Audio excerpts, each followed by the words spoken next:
السلام علیکم۔ داستان لائبریری کے معزز سامعین، ابلیس کے پوتا کی 8ویں قسط کے ساتھ ہم حاضر ہوئے ہیں۔ یقیناً آپ کو بہت مزہ آ رہا ہوگا اس سیریز کو سنتے ہوئے، اور یہ سیریز آگے جا کر بہت زیادہ انٹرسٹنگ ہونے والی ہے۔ تو چلتے ہیں ایپیسوڈ کی طرف۔ ہاں، اس سے پہلے جنہوں نے ابھی تک چینل کو سبسکرائب نہیں کیا وہ کائنڈلی سبسکرائب کر لیں اور بیل آئیکن کو پریس کر دیں۔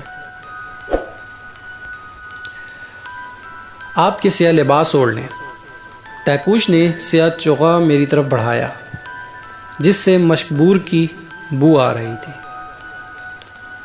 میں نے چوغا لے کر پہن لیا اور تیکوش کی رہنمائی میں کھنڈرات کی جانب تیزی سے دوڑ لگا دی۔ یہ دوڑ بھی ایک طرح سے اڑان تھی۔ ہم دونوں کسی لطیف مادے کی مانند فضا میں تیرتے ہوئے کھنڈرات کے درمیان پہنچ گئے۔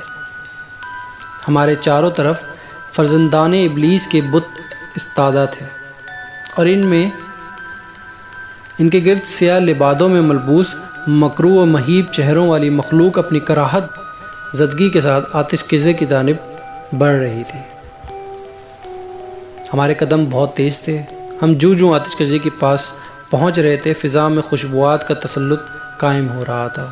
بھینی مدھر سروں نے فضا کو اپنے سحر میں جکڑ رکھا تھا۔ بدی کی مخلوق جو سر جھکائے ہمارے سامنے آتش کدے کی جانب رواں دواں تھی، اب فرزندان ابلیس کے بھجن گا رہی تھی۔ ایک ہجوم بے کراں جو ابلیس کے مدح و ثنا میں مست آگے ہی آگے بڑھ رہا تھا۔ ان کے ساتھ نارے جہنم میں جھلسی ہوئی عورتیں قدم بقدم چل رہی تھیں۔ موسیقی جو بڑھ رہی تھی، نئے فتنے جاگ رہے تھے، اور بدمست بدحال شرپسندوں کا گمراہ ہجوم آگے ہی آگے سمندر کی پرسکون لہروں کی طرح رواں دواں تھا۔ اسی لمحے میں نے ایک عجیب تبدیلی دیکھی۔ مجھے یوں لگا جو شیطان سب سے آگے تھے، کھنڈرات کے اندر داخل ہونے والے طویل راہداریوں میں پہنچتے ہی ان کے قد بڑھنے لگ گئے تھے۔ پہاڑوں جیسی قامت اور قوت کے مظہر دکھائی دینے لگے۔ میرا قد تو تیکوش سے 1 فٹ چھوٹا تھا، وہ 7 فٹ کا تھا۔ ہجوم کے قد و قامت کے بڑھتے ہی میں نے تشویش بھری نظروں سے تیکوش کی طرف دیکھا، مگر وہ بھی ابلیس کے مردود کی مدح سرائی میں گنگنا رہا تھا۔ اس نے مجھے پہلے ہی کہا تھا کہ میں اسے مخاطب نہ کروں، مگر شیطانوں کی دنیا میں میرے لیے ہر قدم پر حیرت کے چشمے پھوٹ رہے تھے۔ میں نے اسے مخاطب تو نہ کیا، البتہ کوہنی ماری تو اس نے عجیب نظروں سے دیکھا۔ وہی شعلہ فگن انتقام میں سلگتی سفلی حوث سے بھری آنکھیں۔ سچ تو یہ ہے کہ شیطان کی آنکھوں میں آنکھیں ڈالنا، بالخصوص جب وہ ظاہری بدن میں آیا ہو، نظریں ملانا عام آدمی کے بس کی بات نہیں ہوتی۔ جنات و شیاطین جب انسانی قد و قامت اور حلیے میں ظاہر ہوتے ہیں تو کڑیل جوانوں کی طرح ٹھوس بدن کے مالک ہوتے ہیں جیسے ماضی کے انسان، مگر ان کی آنکھوں کی وحشت کمزور دل انسان کو تو دہلا کر رکھ دیتی ہے۔ مگر میں ایسی نظروں سے نظریں ملانے کی تاب رکھتا تھا۔ اس نے گہری نظروں سے مجھے دیکھا اور ابلیس کی مدح سرائی میں مدہوش آگے ہی آگے بڑھتا جا رہا تھا۔ مجھے طیش آ گیا۔ کچھ دیر کے لیے میں خاموش ہو گیا، مگر جب ابلیس کے طلسم کدے کے کھنڈرات، صحرا اور پہاڑ میں ایک نہایت ہی خوشکن آواز گونجنے لگی تو ہجوم بےتابی اور پرجوش انداز میں ابلیسی نغمہ گانے لگا۔ یہ آواز پہلے سے رواں موسیقی سے زیادہ پرسوز اور پر اثر تھی، ذہن و قلب کو مسمریز کرنے والا، وجد میں مبتلا کرنے والا۔ مجھے اپنے اندر تھل پل سی محسوس ہونے لگی۔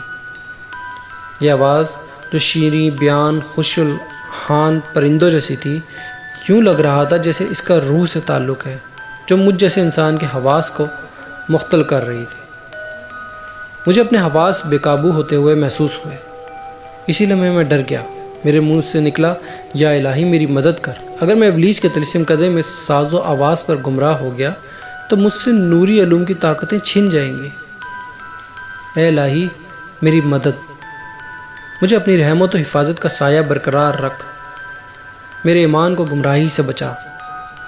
مگر مجھے کیا معلوم تھا کہ میری بدقسمتی شروع ہو چکی ہے۔ میری ہر طاقت سلب ہو گئی۔ تیکوش نے خدائے ذوالجلال سے دعا مانگتے ہوئے مجھے سن لیا تھا۔ اے خاکی انسان خاموش ہو، اس وقت تم تلوار کی دھار پر چل رہے ہو۔ تیکوش کی آواز میں برہمی تھی، یوں لگا جیسے وہ میرا غلام اور متی نہیں، میں اس کا زیر دست ہوں۔ اس میں حقیقت بھی تھی، فرزندان ابلیس اور ان کی ماں ترتبہ کے آتش کدے تک پہنچنے کے لیے میں اس کا مرہون منت ہی تھا۔ میں نے لب بند کر لیے، مگر حیرتوں کا سفر بڑھتا جا رہا تھا۔ خوش الحان ساز کی آواز نے سارے دل کو اپنے طلسم میں جکڑ لیا تھا۔ مجھ پر ایک ایسا نشہ چھا رہا تھا جس کی کیفیت الفاظ میں بیان نہیں کی جا سکتی۔ بہرحال یہ بات تو طے تھی کہ اس ساز کی آواز میں نے مہذب دنیا میں نہ سنی تھی۔ مجھ سے رہا نہ گیا اور میں نے اپنی دم توڑتی قوتوں کو مجتمع کیا اور بے قراری سے پوچھا، تیکوش یہ سب کیا ہو رہا ہے؟ ان کے قد بڑھ رہے ہیں، یہ فضا میں طلسم بکھیرتی آواز کون سی ہے؟ اس وقت ہم بھی راہداریوں کے پاس پہنچ چکے تھے۔ یہ خاصی چوڑی راہداری تھی جس کے دونوں طرف بنے آتش کدوں میں خوشبودار لکڑیاں جل رہی تھیں۔ تیکوش نے اس بار بھی مجھے گہری نظر سے دیکھا اور مجھے ڈانٹ دیا، خاموش رہو، اگر تم زبان بند نہ کی تو خود بھی مرو گے اور مجھے بھی مرواؤ گے۔ ہم سے آگے بتی کا جو کارواں چل رہا ہے وہ ان راہداریوں میں داخل ہو گیا اور پہلے سے بھی تیز آواز میں ابلیس کے بیٹے حفاف کی جنم نو کی دعا مانگنے لگا، مگر دوسروں کی طرح ان کے بھی قد بڑھ رہے تھے۔ میری جب باری آئی، میں نے ان راہداریوں میں جو ہی قدم رکھا مجھ پر قیامت ٹوٹ پڑی۔ مجھے یقین ہی نہیں آ رہا تھا کہ میرے ساتھ بھی وہی کچھ ہوگا جو اس ابلیسی کارواں میں شامل اس گماشتوں کا ہو رہا ہے۔ میرا قد بھی بڑھ گیا تھا اور میری قامت کم و بیش 100 فٹ تک بڑھ گئی تھی۔ وہ جن اور بدھ جو میدانوں راہداروں میں استعادہ تھے مجھے فلک بوز دکھائی دیتے تھے۔ اب میں ان کے برابر ہو گیا تھا۔ میری نظریں ان راہداریوں سے آگے اس میدان کے مناظر دیکھنے لگیں جس میں بے شمار بت اوندھے پڑے تھے۔ ان کے گرد پتھروں کے ڈھیر لگے ہوئے تھے۔ ان میں سب سے بڑا بت تھا جس کا چہرہ انتہائی شفاف اور نورانی دکھائی دے رہا تھا۔ وہ صحراؤں اور راہدانیوں کے میں رکھے دوسرے مجسموں سے بہت منفرد لگ رہا تھا۔ ہاں، اب میں تمہیں بتاتا ہوں۔ مجھے تیکوش کی آواز سنائی دی۔ اب ہم اپنے ماضی میں پہنچ چکے ہیں۔ تمہارے لیے تو ہر چیز نئی ہوگی۔ اب تمہاری نظر و قلب کے حجاب اٹھ گئے ہیں اور تم ابلیس کی سلطنت میں داخل ہو چکے ہو۔ راہداریوں سے باہر اگر میں تمہارے سوالوں کا جواب دیتا تو یہ ابلیسی قوانین عبادت کی خلاف ورزی ہوتی۔ آقا ابلیس کی دراز عمری اور اس کے شیطانی جاہ و جلال کی سلامتی کے لیے ہم گاتے ہوئے ان راہداریوں میں داخل ہونا پڑتا ہے۔ یہ جو سیل کارواں تم نے دیکھا، یہ سب تم ہی جیسے انسان ہیں، ساری دنیا کے وہ انسان جو ابلیس کے پجاری ہیں، بظاہر انسان مگر آقا شیطان کے نقش قدم اور اس کی تعلیمات پر چلتے ہیں۔ کالے علوم کے پجاری ہیں جو ابلیس تک پہنچنے کے لیے شیطانی علوم حاصل کر کے اس کی اطاعت کرتے ہیں۔ پھر شیطان انہیں اپنے مقرب شیطانوں میں داخل کر لیتا ہے۔ ہم ابلیس کی اولاد میں سے ہیں۔ ہمارا وجود آگ سے تخلیق ہوا ہے، مگر خاکی بدن میں چھپے شیطان انسان کی اولاد ہیں، مگر وہ اللہ کی پرستش نہ کرنے کی پاداش میں شیطان ٹھہرا دیے گئے۔ میں تمہارا اشتیاق ختم کر رہا ہوں۔ یہ کہتے ہوئے تیکوش نے فضا میں بکھری خوشبوؤں کو اپنے اندر کھینچا۔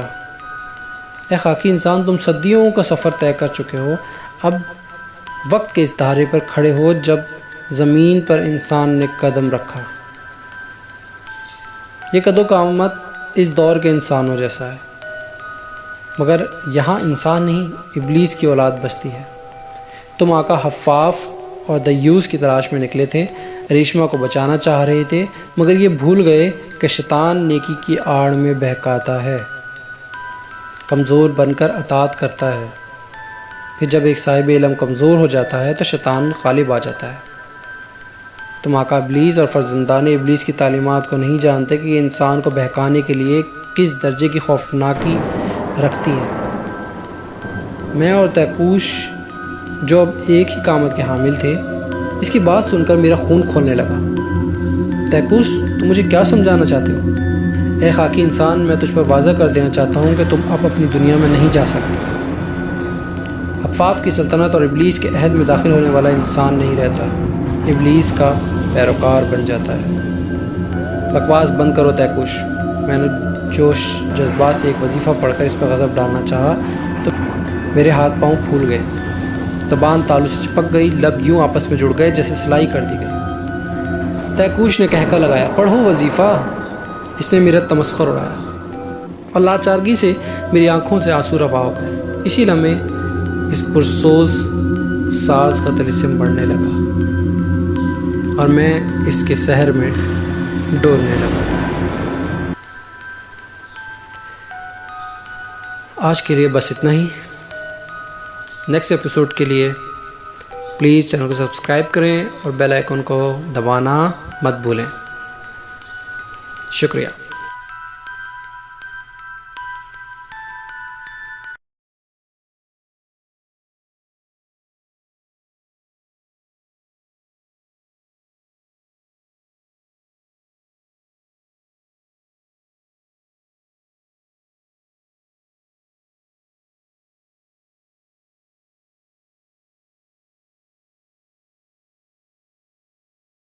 مگر وہ شیطان جو بدی کی قوتوں سے تائب ہو گیا اور اس نے اسلام قبول نہیں بھی کیا مگر برائی نہیں کرتا، وہ جن کہلاتا ہے۔ تیکوش نے کھنڈرات میں پھیلے مجسموں کی طرف اشارہ کرتے ہوئے کہا، اے میرے محسن، یہ ابلیس کے 11 بیٹوں کے بت ہیں۔ ان کے نام اور کام یہ ہیں: حفاف شیطان کا مقرب اور چہیتا فرزند ہے، یہ صحراؤں میں شیطانیت پھیلانے پر معمور ہے۔ زنبور اسے بازاروں پر معمور کیا گیا ہے، جھوٹی تعریفیں، جھوٹی قسمیں کھانے پر لوگوں کو اکساتا ہے، ناپ تول اور ہر طرح کی بددیانتی پر اکساتا ہے۔ مبسوط لوگوں کو جھوٹ پر اکساتا ہے۔ صبر یہ مصیبت زدہ لوگوں کو جہالت کے کام، نوحہ، ماتم، گریبان چاک کر کے رونا، چہرے کو نوچنے کی ترغیب دیتا ہے۔ ابیز یہ انبیاء کے دلوں میں وسوسے ڈالنے پر معمور تھا۔ ایور یہ شیطان زنا پر معمور ہے، زنا کے وقت مرد و عورت پر سوار رہتا ہے۔ واسم شیطان کی ڈیوٹی یہ ہے کہ جب کوئی انسان اپنے گھر میں بغیر سلام کیے یا اللہ کا نام لیے داخل ہوتا ہے تو گھر والوں میں فساد کرانے کا سبب بنتا ہے۔ مطلوس یہ شیطان غلط اور بے بنیاد افواہیں لوگوں میں پھیلاتا ہے۔ لاکیس یہ وضو اور نماز پر معمور ہے، لوگوں کے دلوں میں وسوسے ڈالتا ہے۔ خزب یہ شیطان بھی نماز پر مسلط ہے تاکہ لوگوں کو نماز سے دور رکھے۔ ولحان یہ بھی وضو پر مسلط کیا گیا ہے تاکہ نمازی کو وضو کرنے سے روکے۔ تیکوش یہ تو ابلیس مردود کے بیٹوں کے بت ہیں، وہ خود کہاں ہیں؟ وہ سب آتش کدہ میں موجود ہیں۔ میں نے تمہیں بتایا تھا کہ آج کچھ ہی دیر بعد آقا حفاف کی زندگی کو دوام بخشنے کے لیے ریشمہ کی بھیٹ چڑھائی جا رہی ہے، لہٰذا تمام بھائی اپنے بڑے بھائی کے جشن ولادت پر یہاں موجود ہیں۔ جشن ولادت نو سے کیا مراد ہے؟ میں نے الجھتے ہوئے سوال کیا۔ اے خاکی انسان، اے میرے آقا، تیکوش نے ایک حسرت ناک آہ بھری، شاید تم نہیں جانتے کہ شیطان طبعی موت نہیں مرتا۔ ہمارے ابا ابلیس، جو کہ کبھی اللہ کا برگزیدہ اور عبادت گزار عزازیل تھا، جب آدم کو سجدہ نہ کرنے کے جرم میں راندہ درگاہ ہوا، ذلت و رسوائی اور گہرائی کا طوق اس کے گلے میں لٹکا دیا گیا، تو اس نے رب کائنات سے چند رعایتیں حاصل کی تھیں، جن میں ایک یہ بھی تھی کہ وہ قیامت تک زندہ رہے گا۔ ابلیس کی سل جو ہر انسان کے پیدا ہونے پر پیدا ہوتی ہے، اور ہر انسان پر ایک ابلیس مسلط کر دیا جاتا ہے۔ انسان تو مر جاتا ہے مگر ابلیس کا بیٹا نہیں مرتا۔ اس کے لیے نیکی کی قوتیں اسے مارنے کی صلاحیتوں سے محروم ہو رہی ہیں۔ اس طرح جنات کا بھی یہی معاملہ ہے، وہ طبعی موت مرنے کے بعد دوبارہ جنم لیتا ہے، پھر اس وقت تک مرے گا جب قیامت کا حشر برپا ہوگا۔ ابلیس اور جنات کی اولادیں جنگ و جدل اور نیکی کی قوتوں کے ہاتھوں مرنے کے بعد دوبارہ زندگی نہیں پا سکتی۔ البتہ وہ لاکھوں سال عمر پانے کے بعد ایک بار طبعی عمر مر جاتا ہے اور اس کے بعد وہ دوبارہ جنم لیتا ہے۔ ابلیس کا فرزند حفاف بدقسمتی سے اپنے ہی ایک بھتیجے جن کے ہاتھوں گھائل ہو گیا اور اس کے بعد اس کی بدی کی قوتیں کمزور ہو گئیں تو وہ بستر سے لگ گیا۔ اس کا یہ بھتیجا حامہ بن حمم بن لاکیس بن ابلیس ایک جلیل القدر جنزادہ ہے۔ اسے جنات کا بیٹا بھی کہا جاتا ہے۔ وہ اپنے جد امجد کی ابلیسی قوتوں اور اس کی گماشتوں اور اس کی اولاد کے خلاف اللہ کے نیک بندوں کی مدد کرتا ہے۔ تم نہیں جانتے کہ حامہ کس قدر طاقتور ہے۔ اس کی عمر لاکھوں سال ہے۔ اس نے اس وقت جنم لیا تھا جب قابیل نے حابیل کو مارا تھا۔ وہ 4 یا 5 سال کا تھا۔ کیا تم نے حامہ کو کبھی دیکھا ہے؟ میں نے تجسس کے ساتھ پوچھا۔ ہاں، کئی بار دیکھا ہے۔ وہ نور کا ایک سمندر ہے، ہر وقت اپنے مقرب اور اللہ کے برگزیدہ جنات کے نرغے میں رہتا ہے۔ وہ کائنات کی سب سے زیادہ مقدس جگہ خدائے ذوالجلال کے گھر کے پاس رہتا ہے۔ ابلیس نے اپنے فرزندوں سے کہا تھا کہ وہ حامہ کی قوتوں سے بچ کر رہیں۔ حفاف جو صحراؤں کا محافظ ہے، قتل رجال کا داعی ہے، انسان کو بھوک سے مار کر انسان کو برائیوں شرک پر آمادہ کرتا ہے، خود بے حد سرکش ہے۔ اس کا محافظ اعلیٰ اور موکل دیوس جس کا میں موکل محافظ تھا۔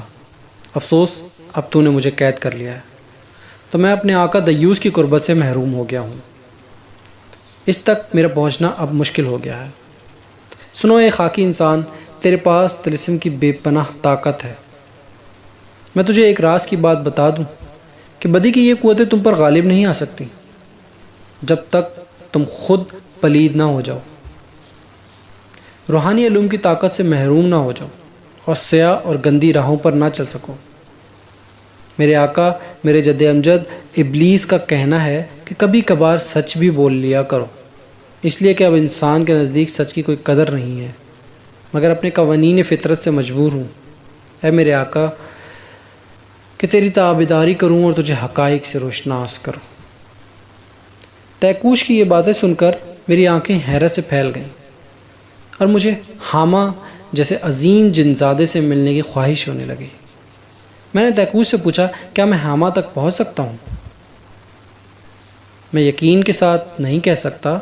اگر تمہارے اللہ نے اسے تمہاری مدد کے لیے بھیجنا چاہا تو وہ ضرور آئے گا۔ تیکوش بات کرتے کرتے یک چونک اٹھا اور تیزی سے بولا، آقا آتش کشی کی آگ تیز ہو گئی ہے، ریشمہ کی بھینٹ کی تیاریاں شروع ہو گئی ہیں، لگتا ہے اماں ترتبہ بھی آ گئی ہے۔ یہ ترتبہ کون ہے؟ میں نے آتش کشی کی طرف دیکھتے ہوئے پوچھا۔ جس طرح آپ کی اماں حوا ہے، اس طرح ترتبہ ہماری اماں ہے، ہمارے جد امجد ابلیس کی بیوی اور حفاف کی ماں ہے۔ وہ اس کی ولادت نو پر آئی ہے۔ آتش کدے کی نارنجی آگ تیزی سے آسمان کی وسعتوں کو تسخیر کرنے کے لیے بلند ہو رہی تھی۔ اس کے ساتھ ہی کھنڈرات، صحرا، پہاڑ کسی آتش فشاں کا منظر پیش کرنے لگ گئے۔ آگ بلند ہو رہی تھی۔ تیکوش، کیا تم مجھے وہاں لے جا سکتے ہو جہاں ریشمہ کی بھینٹ چڑھائی جانی ہے؟ میں نے قدرے ملتجی لہجے میں کہا، ہاں میرے آقا، اب تو میں آپ کا غلام ہوں۔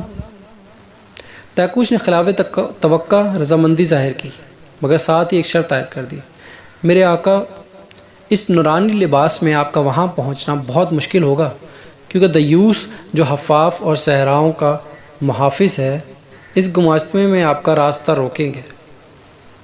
آپ کو ان کے ساتھ لڑتے ہوئے خاصا وقت گزر جائے گا اور اس دوران ریشمہ قربان کر دی جائے گی۔ پھر اے تیکوش، تو ہی بتا میں کیا کروں؟ میں اس کی دلیل کا قائل ہو گیا۔ ویسے بھی میرے لیے یہ شیطانی دنیا پرسرار تھی، کیا معلوم کس وقت کیا ہو سکتا تھا۔ لہٰذا میں نے تیکوش کی ہدایت پر عمل کرنے کا تہیہ کر لیا۔ آج کے لیے بس اتنا ہی۔